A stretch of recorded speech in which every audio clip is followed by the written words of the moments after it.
everybody? Welcome to the Part-Time Artist Podcast. This is episode 203. My goodness. All right. Thank you for tuning in. Thank you for sticking with me. I know it's been a little bit since I've posted a podcast. Welcome to the fall season. I am hitting it hard because I got nothing left from this summer, dude. I'm telling you, I $20 in the bank right now. I need to start teaching pronto. Your boy is I will work for food. We're getting to that level. No, I'm doing fine. I'm excited to get back into school. I'm excited about fall. Festival season is starting to come to a close, but not just yet, because we are going to talk about some fests coming up, mainly the fest called Fest. And now, thank you for tuning in. We got a great episode today, but first I want to let you know, all right, about a couple things I have in the description. All right, if you want to support the podcast and also support yourself. First, I'm going to start out with Visible. There's a code in there. There's a link that will get you free month of cell phone service. I use Visible, so it's just great. It's great if you're traveling. There's an option to have global data. It's great if you just want to pay like $20 a month for a cell phone. That's what I do. You can use your same phone number. You can get a new phone number if you need to, if you're getting out of a bad relationship and you're going to change your phone number anyway, you might as well change your plan for a cheaper option. Yeah, great service. Check out Visible. Also, there's a code in there for Saunabox, okay? It's about to get cold. If you want to heat up in a sauna, check out the Saunabox. This stuff is getting a lot of momentum. It's now in Dick's Sporting Goods. I went to Sweden way back in the day, a year ago, actually, now that it's October. I went to Sweden a year ago, had a sauna, jumped in the water, and I was like reborn. Okay. If it was earlier, I would jump in my sauna right after this episode. But I'll probably have to wait until tomorrow. But yeah, it's a great way to decompress, let go of your day. If you work out, it's a great way to fucking get sweat out the toxins, man, and get your muscles flowing, get your blood flowing. Great way to recover. It's also how the Eagles prepared for their Tampa Bay game. I heard they were hitting the sauna pretty hard. So yeah, check out the Saunabox. Other than that, the best way to support the podcast, okay, is to subscribe on YouTube. Leave a comment. Let me know, like, wow, this is a great new band that you discovered or something like that. You can leave a review on Spotify and all those other podcast platforms, but I love YouTube. I'm making a big effort to put the video on YouTube, so showing some love would be amazing. And of course, sharing it with your friends, especially if you are buying these tunes and listening to these bands, man. Like, put your friends on to these great new artists. All right? Thank you so much for tuning in. Let's jump into the show. All right, I have with me a very, very special guest from the beaches of New Hampshire. I have Jordan from the awesome band Hell Beach. Welcome to the show, dude. Thank you, Roger. It's nice to see you again. Happy to be here. The state that is known for its long coastline of beautiful white sand beaches. Now, does New Hampshire even have a beach? It does. Little known fact. Wow. We have a very short coastline right in the corner, we have Hampton Beach is like our main beach. Okay. People have very mixed views about it. People swear on this podcast, right? Yeah. People do. Most people think it's a shithole.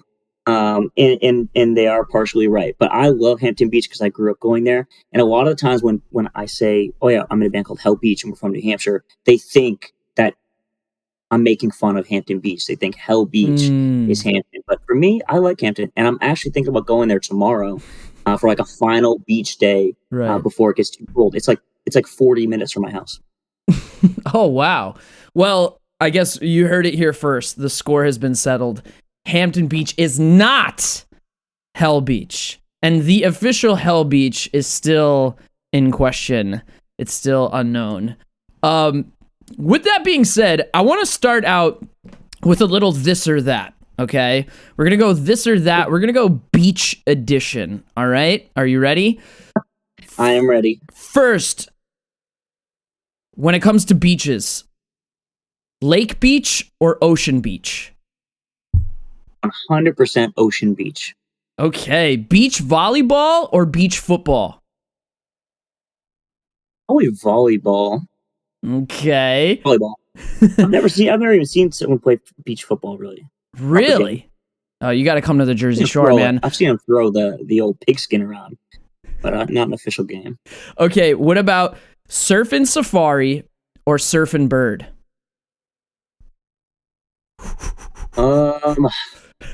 Just surfing bird. There we go. Okay, surfboard or boogie board? Surfboards are cooler. Boogie boards are very fun. And if I had to like do one of them right now, I would choose boogie board because that's the only one I can do. Okay, now ice cream sandwich or popsicle?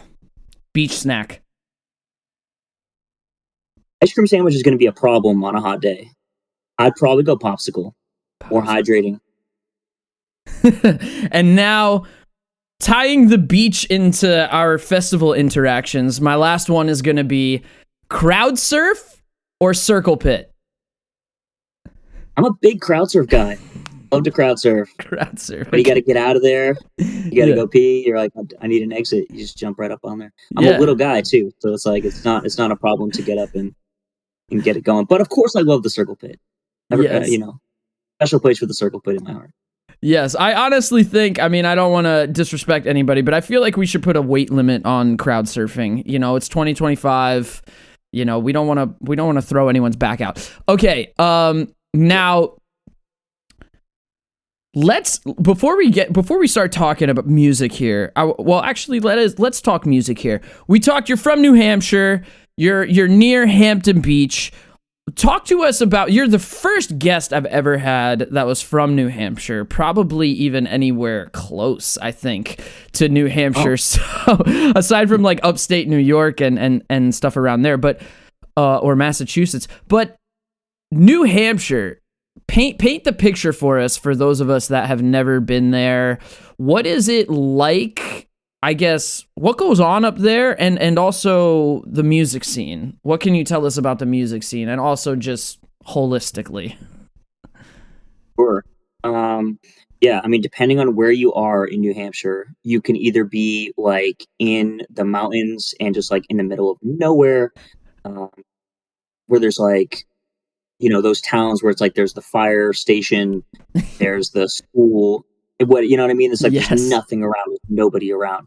A lot of the state is like that. And then southern New Hampshire, for the most part, is where there's like our cities. Like, I live in Manchester. It's the biggest city in New Hampshire, and it's very, very small. Like, everybody in town. You see all the same people all the time. It's really small. But the cool thing is you're really close to a lot of other like communities, so it's like, I live in Manchester. We play in Manchester sometimes. For the most part, like, we can cruise like less than an hour sometimes to Boston, and we'll mostly be part of, like, when it comes to like punk rock and stuff like that, like that music scene, we're more involved with Boston. But then we can also cruise up to like Portland, Maine, and like do a thing up there, because it's a completely separate market. You know what I mean? It's a different scene. People aren't going interchangeably. The bands are, but the people aren't. So it's like New Hampshire, it doesn't have a lot going on, but there is cool stuff going on. Manchester has its own little scene. We have a handful of venues where bands play, and then the New Hampshire Seacoast. So like, not necessarily in Hampton, even though there are a couple of venues there, but more like Portsmouth, and and Dover, they kind of have like their own little thing going on. So not a ton of punk rock bands, more like folk stuff and rock stuff, but Mm. it is a good community and people are super supportive, and you can jump down to Boston. You can even go down to Brooklyn or play in New York, and that's only like 4.5 hours. We've gone Wow. and played in Brooklyn and then turned around and come right back home in one Do day. you recommend that? If you have to work the next day, Oh yeah. shit. Well, yeah. If you don't want to pay for a place to stay too. You just got it. But yeah, man, it's Yeah. not bad. That's what's unique about New England is the states are so small, Right. and there's a lot of different communities that you can kind of tap into and meet new people. Yeah, it almost feels like the Northeast in that way is like the closest thing to Europe. You know what I mean? Like to that European atmosphere where you have these very different communities that are not so far apart, like, yeah, we have the metropolitan areas and then we have the deep suburbs and then the rural areas. Like our little cluster up here is kind of like that. I also think like when you're in that small town type vibe, like I grew up in New York City and I'm from Philadelphia. So I'm so, I guess, biased or I'm always of this mindset like the grass is always greener. So like I grew up in this intense urban environment and I'm like, oh, I wish I could have grew up in a small town, meanwhile everyone else in a small town is like, fuck this, but I still I think that there's, in terms of music scene, like in my head, like in a perfect world, when you have a small town, it's like everybody goes to the shows and it's like there's a few bands, and you can like grow it. But I guess it's this kind of thing where if it's good, then it's really cool. But if it's bad, then it fucking sucks. Right? Like there's no escape. Right. Yeah, no, it is. I mean, because, I live in Manchester now, and that's still a very, very, very small, it's not really a city, but it's the biggest city we have. But I grew up in an actual small town in New Hampshire, and we had a local scene there because we like made one. And people in my high school like started bands and stuff like that. And so we would have shows on like, usually like 1 or 2 Friday nights every month. We would have shows downtown. And it's cool because everybody does come out, but it's like I feel like the burnout is really fast where it's like everybody's like, okay, I did this for 3 months and you're like in high school. So it's like now I'm gonna do something else. I'm not gonna be in a band anymore. I'm not gonna go to shows. Now I'm into this other thing. Okay. So it's like it's cool because there's nothing really else to do. So people go. But I think it's like unless you have new bands coming up all the time and bands traveling from other places to come to play like in your local scene, it falls apart really easily. I think it's hard to keep that kind of thing going. Where in a city, it's like you can't really contain it. It's like if you're in New York, it's like the bands are going to come through every single night. It's the opposite problem. Yeah, that's true. Yeah, just trying to find a Saturday night where you can book a show could be a problem when you're young and starting out. Right. Yeah, that's interesting. So I think I'm like a big proponent of, obviously you try to do a mix of both. And speaking of a mix of both, here you guys are hitting the road in a couple weeks and you're going down to Fest. You are just a Fest champion. I saw Hell Beach. You guys like stepped into, like, you kind of slid into Camp Punksylvania at the last second. And I was like, where the fuck did this band come from?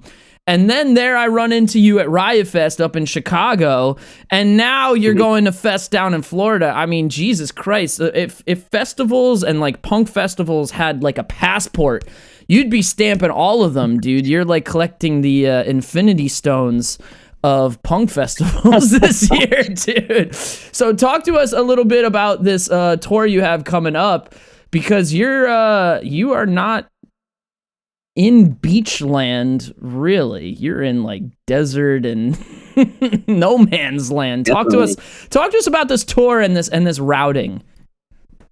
Sure. Yeah, the routing looks insane from the outside looking in because we're from New Hampshire and the tour starts in outside of Phoenix, Arizona. And the reason for that It's because we're supporting Omnigon, and they're from California, so like they're starting from there. They're driving. So Brent, who does exponential booking, he's also the drummer of Omnigon. He books a bunch of really cool bands, and we started working with him this year as someone who's now booking Hell Beach, and was basically like, hey, like Omnigon is going to tour to Fest. Like if you can like get out to Phoenix, or if you want to just do any of these dates, like if you want to do a few of these dates, like feel free to jump on. And we were just like, fuck it, we'll just do the whole thing. So we're just gonna fly out to Phoenix, obviously with very minimal gear, and hopefully our maple syrup blood doesn't boil over in the desert. But no clothes, just there. pedals. Yeah, for real. So yeah, we're starting out there in Mesa, and that's on the 18th of October. And then we're doing Albuquerque, we're doing Austin, Texas, Dallas, Texas.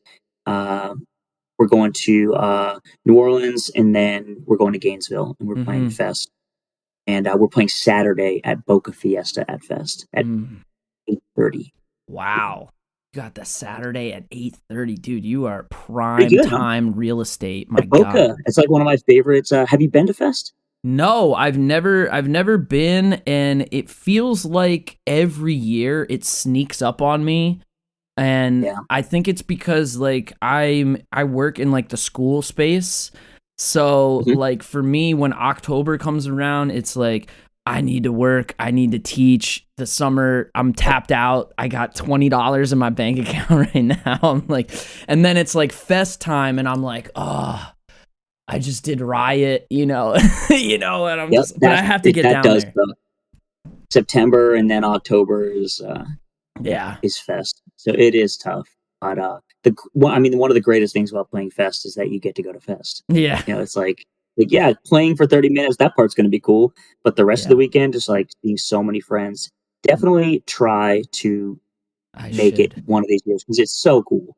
It's really, really fun. I should. I gotta save my pennies. Now, before we jump into this first song, I guess the last thing, I want to tie these elements together, like your tour routing, and we talked about like the music scene a little bit. What is like your overall perspective or approach to playing shows where you are now? Do you feel like this this routing is like, hey, I'll play any show, right? Like Phoenix, fuck it, I'll jump on a plane.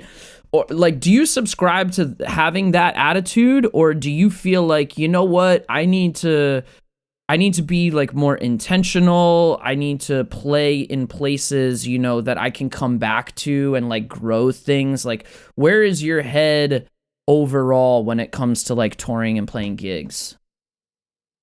Sure, yeah. And I'm not like, an expert on it in any way. I'm like, we're all trying to figure this shit out at this point. Yeah. It's a mix though. It's like here in Manchester, especially when we were starting out, which I think makes sense, we would pick up most shows that people were like, hey, do you want to play this show? Do you want to play this show? We're doing this thing, at a bar on a Friday, and it's with these bands. We're like, yeah, fuck it, we'll do that. And we were trying to just play as much as possible. One, because we want to get tighter as a live band together, and just get out there and start making a mark. And then, but I can't just say yes to everything, even the cool stuff, because like we all work full time. We're all working at least 40 hours a week. So it's like it's kind of a mix, because now I'm turning down a lot of local shows unless we get really excited about them. We fit really well. It's something new we haven't done before. Not in like a snobby way, but it's just like, yes, we've played this bar a couple times already. We played with these same bands a lot. And it's that same burnout that I was talking about in like a small town, where it's like people won't keep going to see you in the same place with the same bands. It's like they've already seen that show 3 times. So we're turning down a lot of local stuff, but then certain, even if it's a little bit crazy, like the tour over to Fest, it's like we do have that kind of like fuck it attitude, because we've never played there in any of those cities. We'll be playing with bands that we love, and the shows will be great. So it's like, I think knowing when to pull the trigger on some of that really dumb stuff is something that you have to learn. Where it's like, this is dumb, but we have to do it. Like, this is going to be awesome. Yeah. Lose a bunch of money, like whatever. You know, Yeah. if we can make it happen, then I like to try to pick up those opportunities. Mm-hmm. Yeah. Ultimately, when you're young, you got to take what you can get, and then I guess as you earn your stripes, you get more and more intentional with things, and yeah, that seems to be a big name of the game. All right, let's jump into this first tune here. This is one that you're probably going to be singing in your car for the next couple weeks because it's just known to get stuck in your head. All right, this first tune is called Poison Mind. Check it out.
All right, that tune is called Poison Mind, and you can get this really awesome LP. It's called Beach World, all right? And this is the latest from Hell Beach. Two incredible sides, really awesome. See if I can pull out the vinyl here. It's got a really...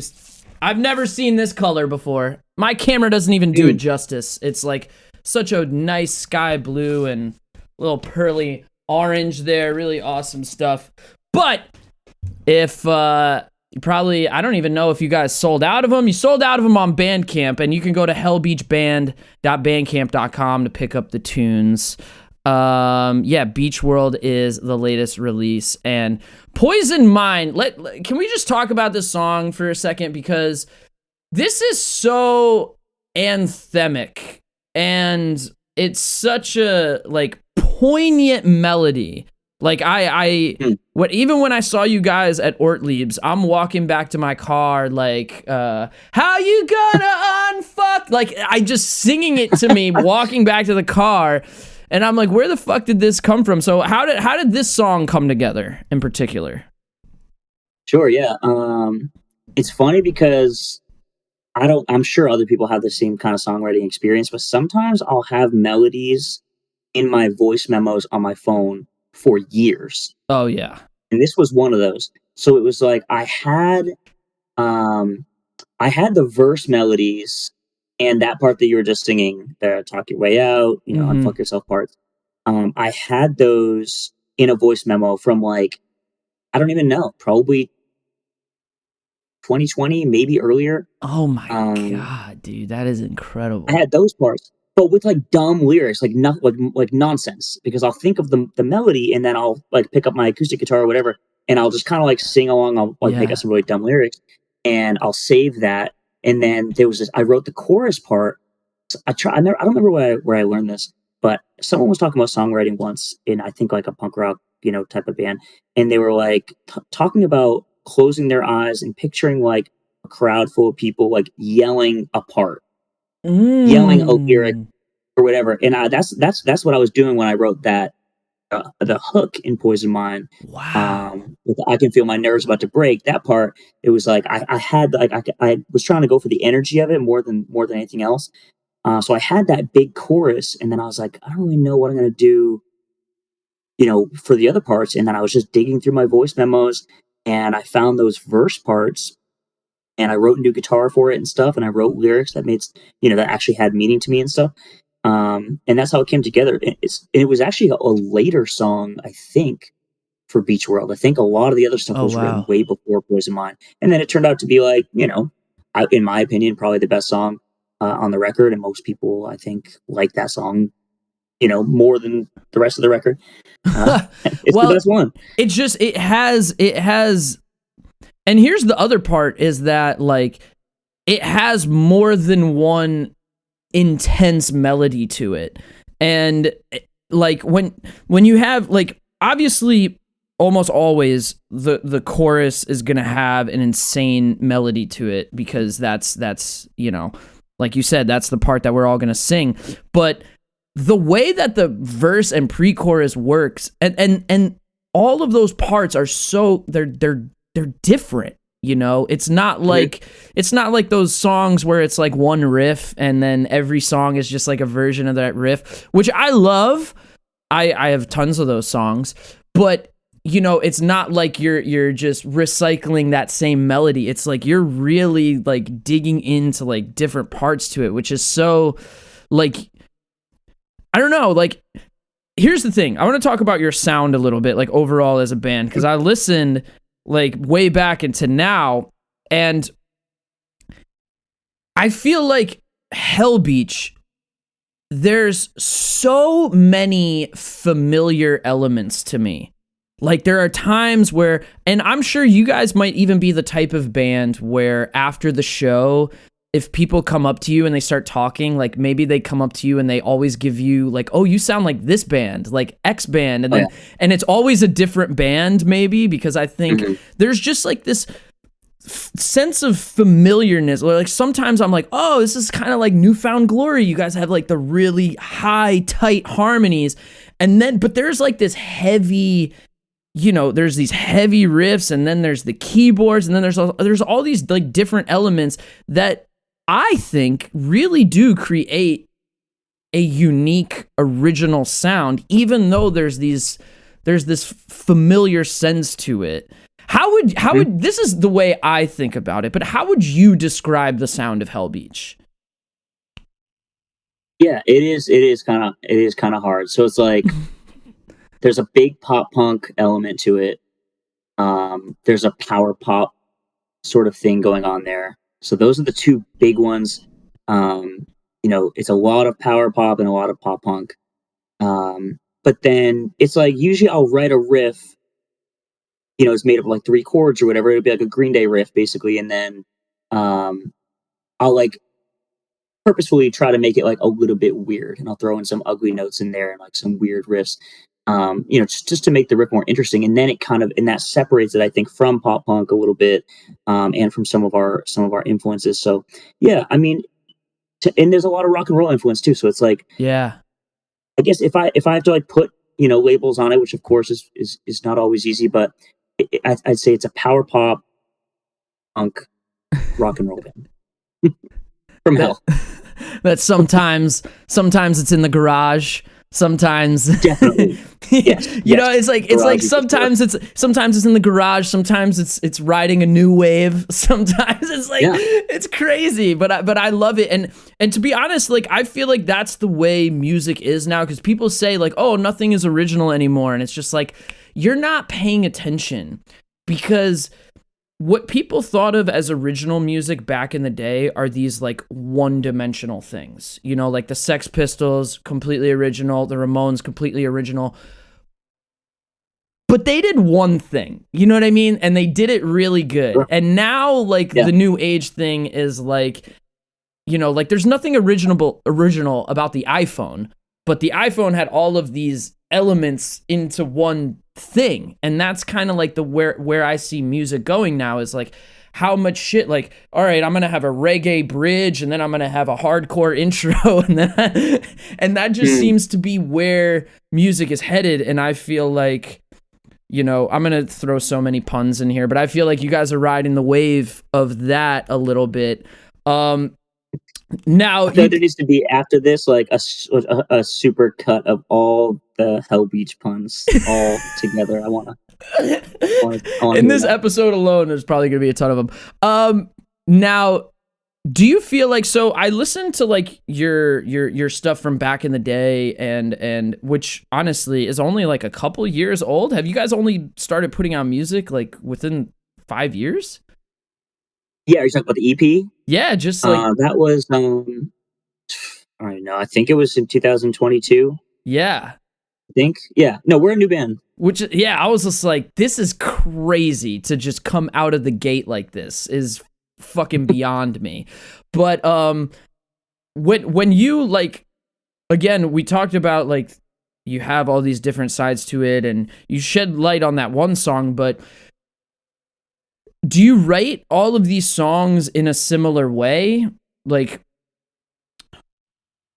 you have like a sort of style, like I don't want to use the word formula, because people use that as like a negative thing, but I guess I like to use the word process. Like, do you have a similar process when working on these songs, or is each song like really unique? Because although a lot of these songs are like kind of different, like they are all Hell Beach. You know what I mean? Like they just all Sure. fit like your vibe so well. So I just want to know, at least even let's talk about Beach World, or the progression from the Hell Beach self-titled EP to Beach World. Was there a big jump in like the process of it all, or was it kind of like we're just gonna keep the train rolling? You know what I mean? It's definitely evolved a lot, and is still evolving. The EP was almost like such a pain in the ass to write, because like it's when you're still figuring out what the band. I mean, I guess not for everybody. Some people might know exactly what their band's going to sound like. But for the first EP, it was like I had these handful of songs, and I had an idea of what it was going to sound like. But then, like when you get in the studio, you have to like Right. really start to nail down like what do I actually want the vocals to sound like, the guitar tones, all this stuff that can make a huge difference in the band. So it was like those 5 songs or 6 songs, whatever it is on the EP, they changed a lot from when they were written Oh, until they came out. wow. So it was like a song like "Licked with Fire" has like these really like just nonstop like Ramones riffs that like Right. every part of the riff is kind of different. But originally that song was like 2 chords. It was just E and A, same vocal melodies. But then I was just like, I was listening to it, the demos and stuff, and I was like, I feel like I want this to just have way more of like a Ramonesy like punk feel to it. And then so I like Mm. rewrote that whole song, and that happened with all of those songs. They all got rewritten and changed. Some of them had totally different choruses and vocal parts that got swapped out. So it was super Wow. experimental, I think, with the EP. And then with Beach World, there was more of a process that was in place. It was like a lot of the songs I would start on guitar and vocals and just send a demo to Brendan. Brendan would usually build up better guitar riffs. He would just write like, nicer guitar riffs and harmonies and melodies and stuff on the guitar. And then we would get in the studio and we would start banging out the vocals, trying different stuff, vocal melodies. Just Megan you and was pretty him? much a lot of the time, me and Brendan, we spent the most time, I think, in the studio. But during Beach World, Megan was also in the studio a lot, Okay. and they kind of just did their own thing. Like I didn't really, we would give Megan a little bit of an idea of what we're trying to do, but I don't play piano, I don't play keyboard or whatever. Megan would kind of like sit down and start noodling and would figure out their own thing, and was also great at coming up with a lot of the high harmony parts Oh, on yeah. on the Beach World record. Yeah.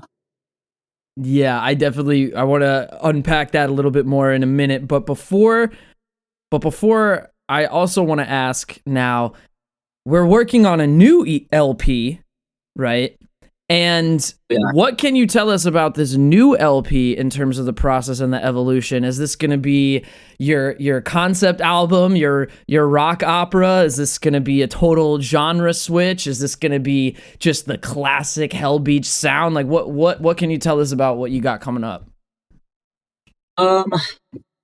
It's right now it's extremely raw. We have like 20 songs demoed. Oh my God. And it's not going to be that. It's going to be like 10 songs. You know what I mean? Sure. But we always wanted it. We had from the beginning the idea that we were going to write like almost 2 records, and then we were going to take just the best of the best, and those would be the songs that people hear, at least first, and then the other stuff, we can keep workshopping that. But yeah, some of it I think would fit right on Beach World. Mm-hmm. A couple songs, I think could certainly fit, and no one would think anything different. Even the EP, I think there's some similar sounds from the EP. But then I also think some of it is more aggressive. Some of it's more minor. Wow. A little bit more garagey. Okay. It's been a rough year and a half or so for some of us personally, and also for obviously just like being a living person in the world has been stressful. So I think that's coming through unintentionally. Is like, okay, this song sounds really mean. The vocals are mean. The lyrics are mean. The melodies are a little bit meaner. So yeah, unintentionally, some of it I think is going to come off as like, whoa, this is like has a little bit more punk influences, a little bit more like proto punk. Like, I think about stuff like, Dead Boys and, Stiff Little Fingers, like that kind of aggressive, early punk stuff. And I think that's going to come through a little bit more, which I always wanted for Hell Beach, but we're a group of people who have always played pretty poppy music, and we can write poppy music pretty, naturally. So that's what I think. I think some of it is gonna not be surprising. I think some of it is gonna be like, okay, this is a new sound with Hell Beach. Wow, that's exciting. Yeah, you guys have melody coming from your pores. It's coming from everywhere. So before we keep going, let's jump into the song that kicks off the Beach World record. This tune is called Sensory Overload. Check it out.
All right, that tune was called Sensory Overlord. And the record is Beach World by Hell Beach. Sensory Overlord. See? Oh, it's backwards. Fuck me. But but trust me, it's Sensory Overlord. Now, hellbeach.bandcamp.com. You can also follow Instagram.com/hellbeachband. Definitely stay up to date on the dates. They're going to sneak up fast. October is here. It's literally here. So Hell Beach. Last couple things I want to talk about here with Hell Beach is my experience with Hell Beach was very interesting because I see you guys slide in at Camp Punks.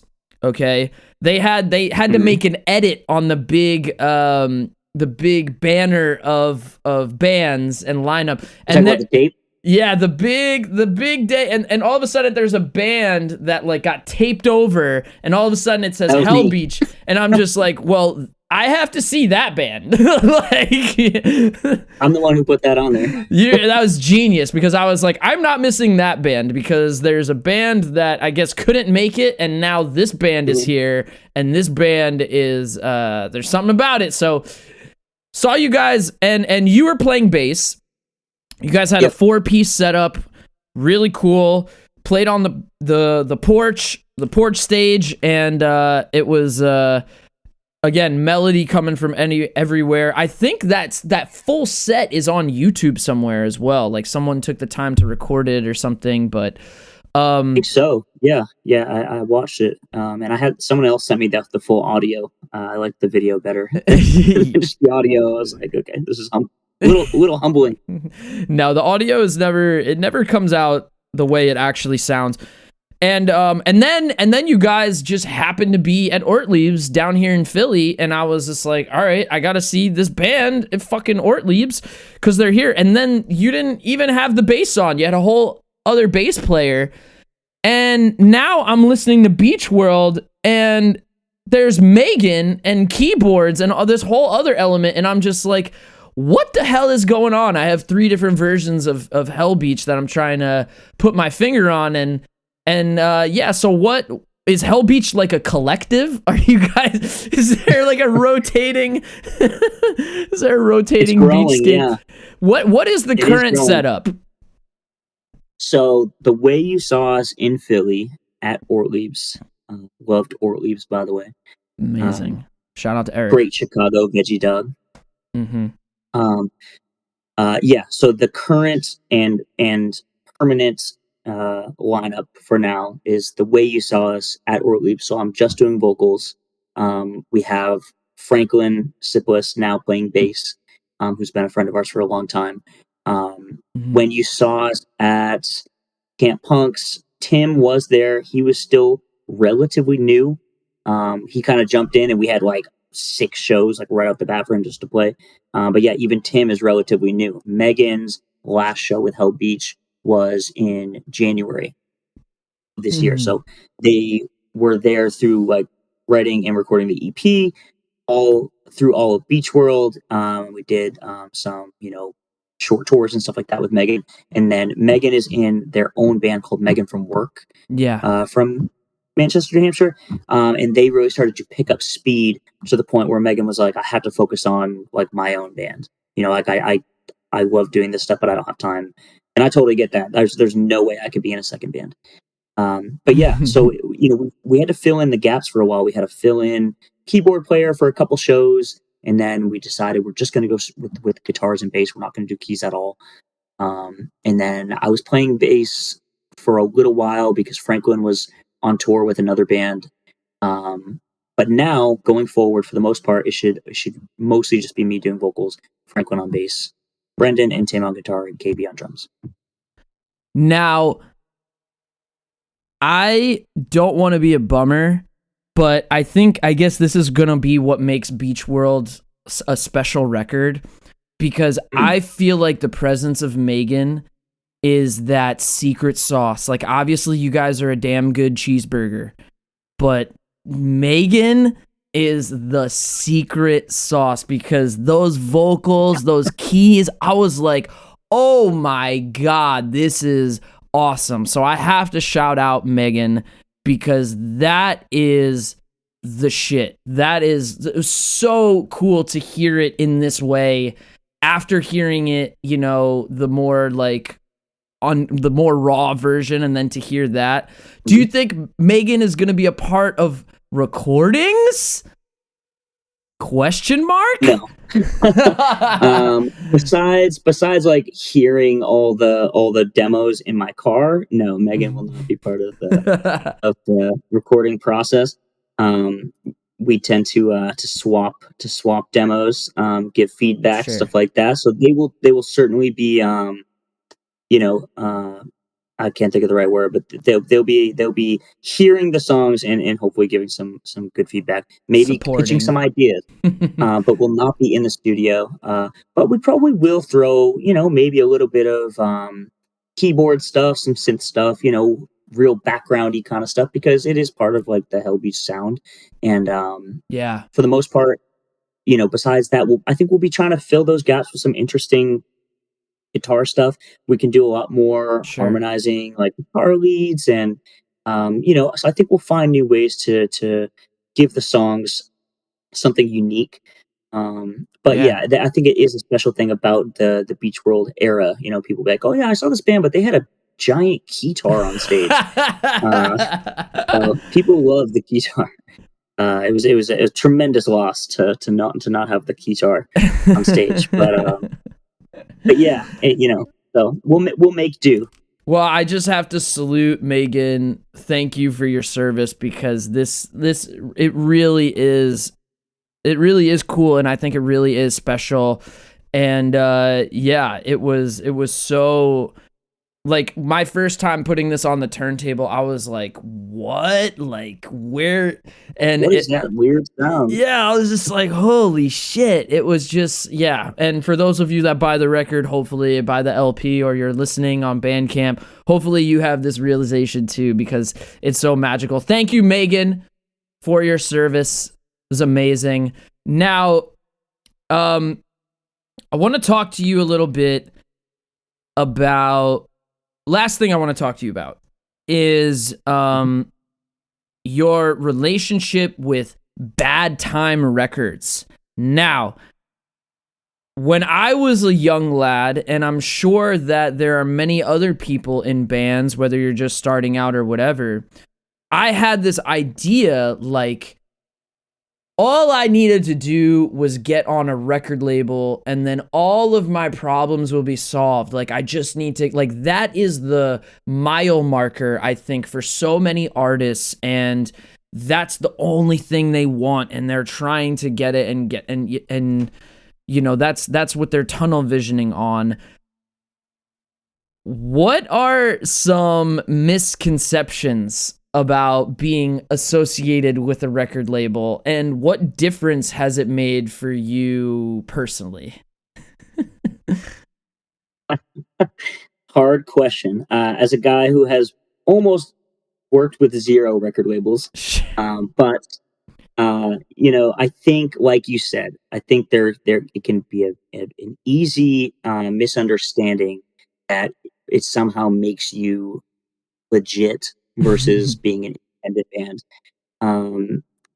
But I think that there's a lot of positives for sure, depending on, there's such a range in size and quality of record labels. The cool thing about Bad Time Records, and we were actually under the kind of sister label, which is Uncle Style Records. So Mike started a non-ska, record label.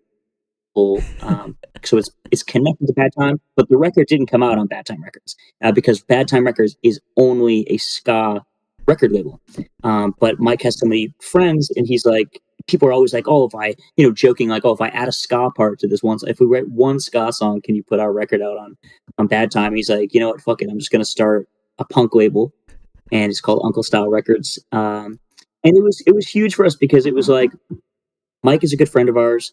All the bands that are associated with Bad Time are super cool. They have like an amazing community of bands and of fans and of just like artists, photographers, graphic designers, like booking people, venues, just everything. It's a huge community that's kind of surrounding that label. And I think anyone kind of looking on from the outside was like, these people are like doing a fucking great job of like making live music happen and also making it look so fucking fun. Like Yeah. anything I saw from Bad Time was just like everybody was just having the best time. So we were really excited to just like be connected to Bad Time, and Mike has been a huge help with just like getting us off the ground because we did the EP, and that was like a digital release with Uncle Stock. We had already like gone through the process with the EP, but then he was like, "Look, I want to do a record," and that kind of just like lit a fire under our ass where we were just like, okay, like, and that's why earlier when you mentioned like the EP happened and then the record was like a year and some change later, because it was like, wow, we have like a home for the record that doesn't even exist yet. So we're going to like write a bunch of songs and we're going to try to make it the best record we can possibly make. And we worked really hard on it. So for us, it gave us a lot of motivation, and it gave us a clear path, because it's hard when you're putting a lot of work into something and you're like, I don't even know, are we going to be able to afford to press this to vinyl? Are we just Right. going to release it digitally? Is anyone going to see our Instagram posts about our record because of the fucking algorithm? Yeah. So it gave us some confidence that someone would hear the record. Um, it gave us a platform to release the record, obviously. And I think these days, that's really what the label does. It's not like this 360 record deal where it's like it's going to do all this different stuff. Like the label's going to put out your record, and they're going to give you a platform to jump off of, and a fan base to show it to, and maybe help you market the record and stuff like that. Besides that, it's like you still got to be able to book your own fans. You have to be a solid Yeah. band who has figured out the process of doing merch and like just doing all the stuff that comes with writing music and playing music. But the label can be a big help in the visibility of the record, I think. For me, as like a guy from like little tiny punk bands, um that's what it did for us. It was just like, these people aren't going to see or know about our record, but if you put it out, they will know about it, and they trust your Mm. judgment. They trust your discography. Like they'll listen to it because your name is attached to it, and that was a big help for us. Mm.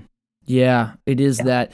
But I think what you said and what you touched on, which is that real confidence boost, I think that's something that so many people I think need now more than ever when it comes to their art. Like people are just like shouting into the void of the internet, and that is something I can see that could really turn it around for a lot of people. And it's so funny too, because that's a question that I wrote this question down, but I decided to ignore it. And I wrote, what's the story behind Bad Time Records, and is the next record a ska album? Oh I man, decided. that would make Brendan, who's in Hell Beach, would be all about it. But the Yeah. other thing I just wanted to throw in there was that like, uh, having to do with that confidence piece is like, no matter how much you see like a band is like killing it or doing like whatever you think that they've got it all figured out, I feel like everyone is like this close to just throwing in the towel. It's Yes. because of the stress and because it's hard. There's no fucking time to like make content and like do all this shit. It's like every however many days you think, at least I do, of being like, dude, I'm done with this. Like it's Yeah. hard. It's hard to continue to work on your art when it's, it's like this extra thing that you have to find time for, because we can't just do that, and not work a regular job. So it's like, sometimes I think that's another bonus, is like having the label attached to the release. Just like I said, it gave us like a finish line. It gave us a goalpost where it's like, keep working on it because it is going to get released, and it is going to get Right. heard by someone who's going to think that it's cool. Hmm. When sometimes it's hard to build up that confidence in yourself, even though you should, but it can be hard. Yeah. Yeah. Especially like, I kind of think of, like when it comes to like fortune, a lot of like there's a shadow side to everything, I think, in life. Like there's a balance, there's a shadow side. So with, you know, success is going to come some other things. Like maybe there's a little more pressure to sell records. Maybe there's a little bit more pressure to, you know, you have to make promotion content. Like there's a certain expectation. You have to like do more. So I think there's a lot of bands too that think, oh, like I'm ready for a record label. And it's just like, you might not be, you know, you might not be as ready as you think you are. And sometimes you have to enjoy like where you are at this moment a little bit more. And you know, as I grew up and I got, you know, older and older, and now I'm 33, now I look at these bands that are like road dogs and they're depending on touring for income. And I'm just kind of like, I'm kind of glad I'm not in that boat, because I feel like I don't know if I would be having as much fun as I am having with my income not dependent on touring. You know what I mean? Like I'm doing this for fun. I'm not doing this to grind my rent, you know, for my rent or for my dog food or whatever, you know. There's like that whole added pressure on it. Jordan, this has been an amazing conversation, and I enjoy running into you in random festivals in the future. I know you're gonna be at them. The tour is happening in a couple weeks. They're getting down to Fest.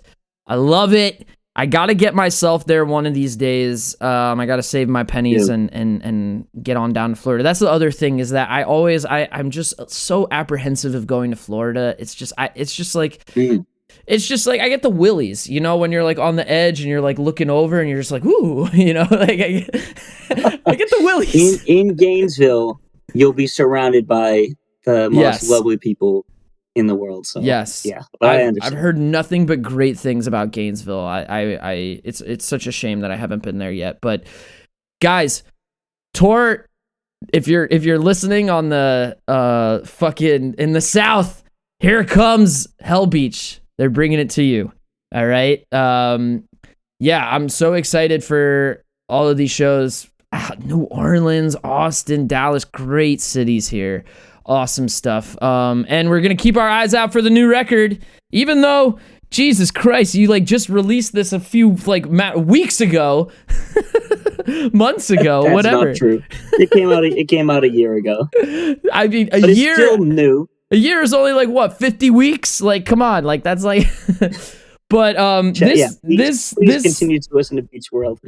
Yes. Beach World, and there's a couple videos out too that are really sick, and this last tune is one of those videos. This tune is called Meltdown. Rip on, everybody. Stay creative.